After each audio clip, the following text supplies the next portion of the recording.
Ponies. The edge of night was lingering overhead when Rainbow Dash caught up with them. They had come to a stop at a flat clearing of dry soil along the eastern edge of a mountain. Several tall trees towered above, stretching crooked branches over their manes like skeletal wings. Parking their two wagons at sharp angles with one another, the equine figures worked to set up camp for the evening. There were 14 of them total. It was a full caravan, and each individual was clad in thin strips of dark brown armor. Some of them were hooded, others wore metal leg plates that matched the silver cleats of their horseshoes. If anything, they all looked appropriately geared for contending with all sorts of unimaginable wildlife. Judging from the unkempt nature of their lengthy coat hairs, Rainbow Dash assumed that they had been journeying for a long, long time across the mountainous landscape. Rainbow hid perched quietly above the group. From where she sat on a rocky outcropping, she stared 40 feet down at the scene. Her ears twitched. It had been weeks since she last heard pony voices.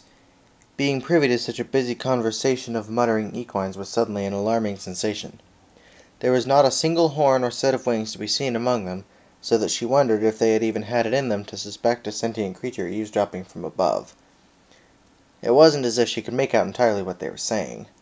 She heard something about a 2-day trip, about a deep river that needed traversing, about one of the ponies and his penchant for snoring in sleep, followed by a burst of laughter. The ponies' voices were saturated with a thick accent that Rainbow had never heard before. She briefly contemplated how remarkable it was that she could understand them even remotely after having traversed so much wilderness. But as the minutes wore on, and the world above became darker, she grew less and less patient with these darkly clad strangers.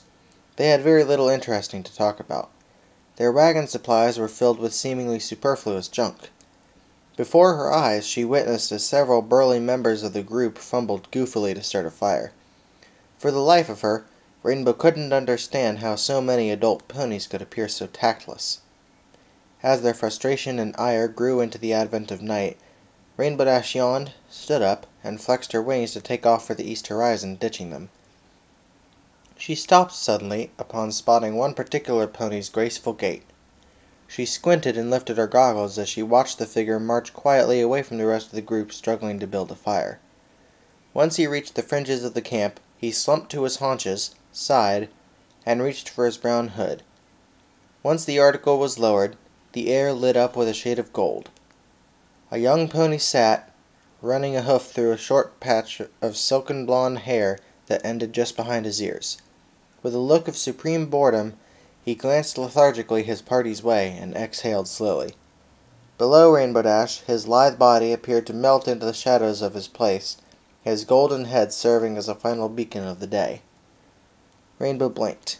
She glanced from him to the rest of the group, then to him again. Slowly a smirk crossed her lips.